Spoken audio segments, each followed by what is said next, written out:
Good morning everyone. Welcome back to another video. मैं Reema aspirant life से morning के 5 बज रहे हैं और मैं अब जा रही हूँ बाहर।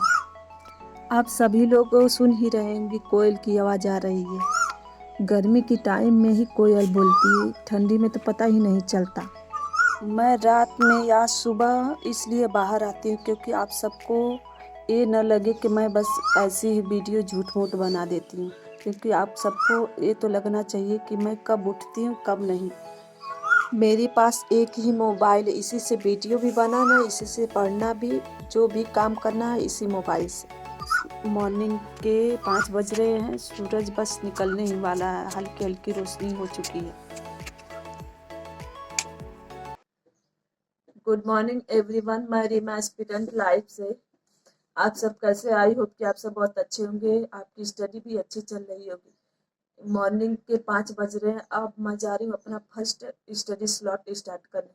फर्स्ट स्टडी स्लॉट में मेरा जीके जीएस रहेगा। पहले मैं जीके जीएस से ही स्टार्ट करती हूँ अपना फर्स्ट स्टडी स्लॉट, क्योंकि जीके जीएस बहुत ही इम्पोर्टेंट होता है। जैसे मुझे एलटी ग्रेड में जीके जीएस पूछे जाएगा और बीपीएससी 4.0 में भी मेरे लिए ये बहुत इम्पोर्टेंट है। मैं उसकी भी तैयारी साथ साथ कर रही हूँ। चलिए आज का फर्स्ट स्टडी स्लॉट स्टार्ट करते हैं। मेरे फर्स्ट स्टडी स्लॉट में धार्मिक और सामाजिक सुधार आंदोलन के बारे में पढ़ रही हूँ। इसमें पहला सुधार आंदोलन ब्रह्म समाज है। इसकी स्थापना 20 अगस्त 1928 को हुई थी। इसके संस्थापक राजा राम मोहन राय थे। इन्होंने कई पुस्तकों की रचना की, जैसे कि समाज कौमुदी बंगाली में और मिरात उल अकबर फारसी में। 2 घंटे की स्टडी के बाद मैं अब आ गई हूँ खाना बनाने। खाना बनाने से पहले ही मैं चाय रख दी थी और सबको चाय दे दी हूँ। अब मैं जा रही हूँ खाना बनाने। खाने में मैं दाल चावल और भिंडी की भुजिया और रोटी बना रही हूँ। आज घर में बहुत काम करना है, कल से नवरात्र स्टार्ट हो जाएगा और साफ सफाई भी करनी है। एस्पिरेंट लाइफ में एग्ज़ाम की तैयारी करते समय पढ़ाई में कंसिस्टेंसी होना बेहद ज़रूरी है। किसी दिन 12 घंटे पढ़कर अगले दिन बिल्कुल न पढ़ना, ये पढ़ाई में निरंतरता की कमी को दर्शाता है। कई एस्पिरेंट जब लंबे ब्रेक के बाद पढ़ाई शुरू करते हैं तो उनका पढ़ाई में मन नहीं लगता और वे एग्ज़ाम में अच्छा स्कोर नहीं कर पाते हैं।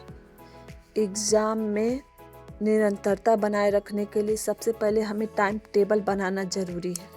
हमें टाइम टेबल बनाते समय इतना ध्यान रखना होगा कि टाइम टेबल छोटा ही रखें, जिसे कि हम कंप्लीट कर लें।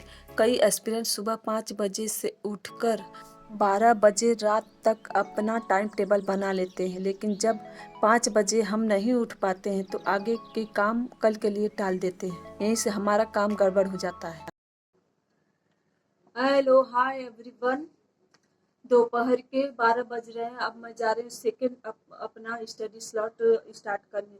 सेकेंड स्टडी स्लॉट में टेक्सटाइल है। इसमें मैं सिल्क टॉपिक रिवीजन करूँगी। सिल्क का जो टॉपिक है बहुत लॉन्ग है, लेकिन कंप्लीट हो जाएगा आज।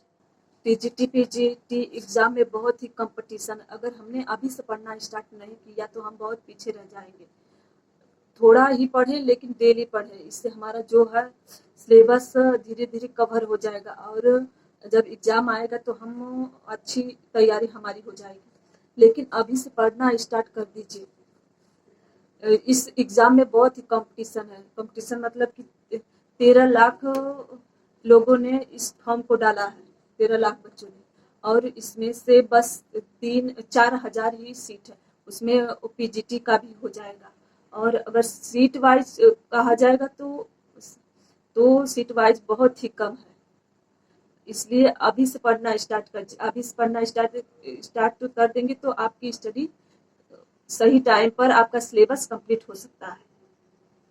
ये नहीं है कि अभी बहुत दिन है एग्जाम के लिए तो हम कर लेंगे, लेकिन ओवर कॉन्फिडेंट आपका बाद में आपको नुकसान करेगा। मेरा नेक्स्ट स्टडी स्लॉट टेक्सटाइल से सिल्क चैप्टर है। ये मेरी नोट्स 2021 वाले एग्ज़ाम में मैं बनाई थी, इस वजह से थोड़ा सा ख़राब हो गया है। इस नोट्स को बनाने में समय एकदम नहीं था, बहुत जल्दी जल्दी इस नोट्स को शॉर्टकट में बनाई हूँ, लेकिन मुझे समझ में आ जाता है। सिल्क प्रोटीन जगत से प्राप्त होने वाला प्राकृतिक रेशा है। इसके कीड़े का नाम बॉम्बेक्स मोरी होता है। यह शहतूत की पत्ती को खाता है। भारत में सिल्क का उत्पादन कर्नाटक, आंध्र प्रदेश, मैसूर इन जगहों पर होता है। सबसे ज़्यादा कर्नाटक में होता है। सिल्क ताप का कुचालक होता है क्योंकि इसमें बहुत गर्मी लगती, गर्मी के लिए उपयुक्त नहीं होता है। चमक बहुत ज़्यादा होती है, चमक इसमें धुलाई और सफाई में बहुत सतर्कता रखनी पड़ती है।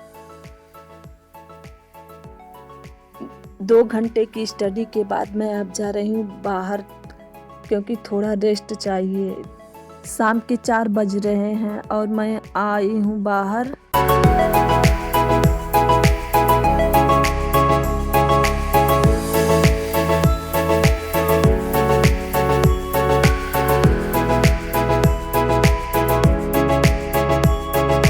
मैं पानी गर्म करने जा रही हूँ क्योंकि मैं डेली गर्म पानी ही पीती हूँ।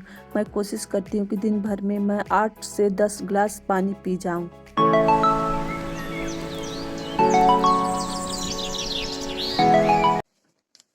अब मैं जा रही हूँ अपना 3rd स्लॉट स्टार्ट करने। इसमें मेरा होम मैनेजमेंट से टाइम मैनेजमेंट रहेगा चैप्टर।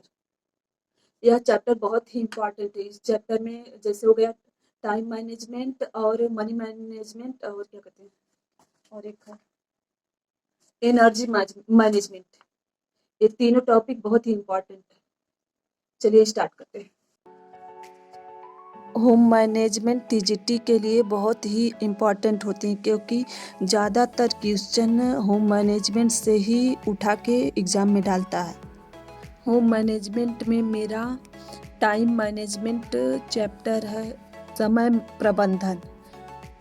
इसके बाद नया चैप्टर मनी मैनेजमेंट और उसके बाद एनर्जी मैनेजमेंट। ये तीनों टॉपिक बहुत ही इम्पॉर्टेंट होते हैं। मेरा टाइम मैनेजमेंट चैप्टर कंप्लीट हो गया है, ये ज़्यादा बड़ा नहीं था। इसके बाद मेरा नेक्स्ट चैप्टर मनी मैनेजमेंट रहेगा।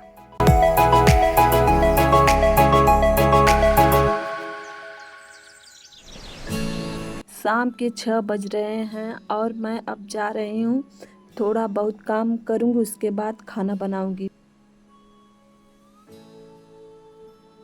मैं अब जा रही हूँ आलू लेने क्योंकि आलू ख़त्म हो गया थे। यह एक छोटा सा रूम बना है, इसमें पहले भैंस रहती थी, अब भैंस को बेच दिया गया। इसमें सारा सामान रखा जाता है। इसी घर में चावल भी रखा जाता है, जो खाने की चीज़ें होती यहीं रखी जाती है और फिर लॉक लगा दिया जाता है। लाइफ में सक्सेस होने के लिए ज़रूरी है कि आपको रोज़ाना अपना काम करना होगा।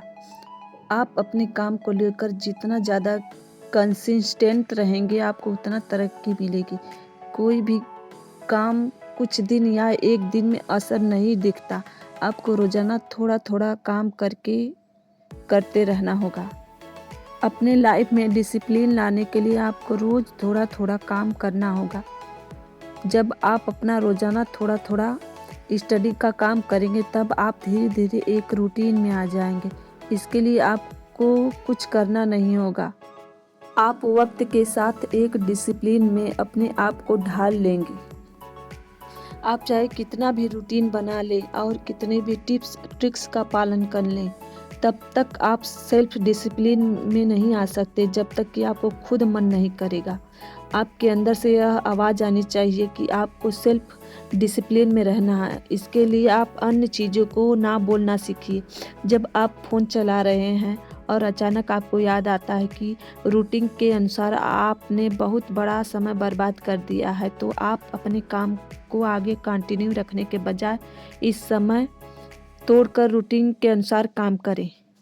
हेलो एवरीवन, मैं खाना बना के सबको खाना दे के और और बर्तन धो के अब आ गई हूँ अपनी स्टडी स्टार्ट करने। रात के 9 बज रहे हैं। मैं अपना जो है लिस्ट, टू डू लिस्ट, आज का टारगेट कंप्लीट करके ही सोऊंगी। इसमें मैं न्यूट्रिशन साइंस से विटामिन बी के बारे में पढ़ूंगी। नेक्स्ट स्टडी स्लॉट में मेरा न्यूट्रिशन साइंस से विटामिन बी स्टार्ट करने जा रही हूँ। पेज के ऊपर मैंने ट्रिक्स लिखी हूँ, थारा नी पाबा फोको। इसका मतलब विटामिन बी 8 प्रकार का होता है, जिसको याद करने में मुश्किल होती है, इसलिए मैंने ट्रिक बना ली हूँ।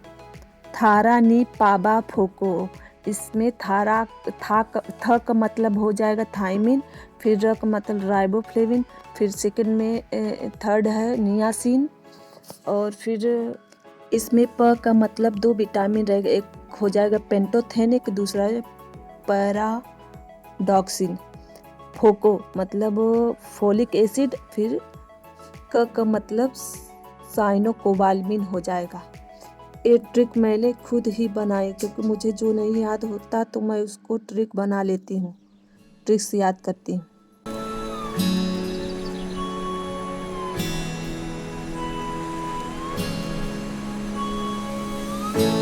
और लास्ट में मैंने 7 डेज में क्या क्या पढ़ा। जीके और जीएस में मैंने गांधी युग, जैन धर्म, बौद्ध धर्म, भारतीय समाज सुधारक पढ़ी हूँ। फिर नेक्स्ट टेक्सटाइल में कपास, नायलॉन, रेशम, जूट, ऊन और लीलन।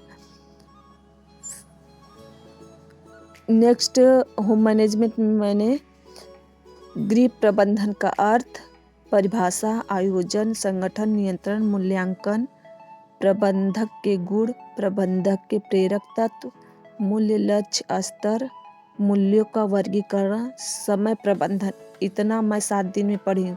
और आगे न्यूट्रिशन साइंस में कार्बोहाइड्रेट, प्रोटीन, वसा, विटामिन, सुपोषण, कुपोषण एंड अपोषण।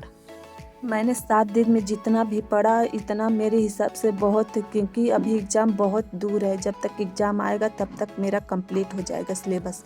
इसी तरह हमें पढ़ते रहना चाहिए डेली।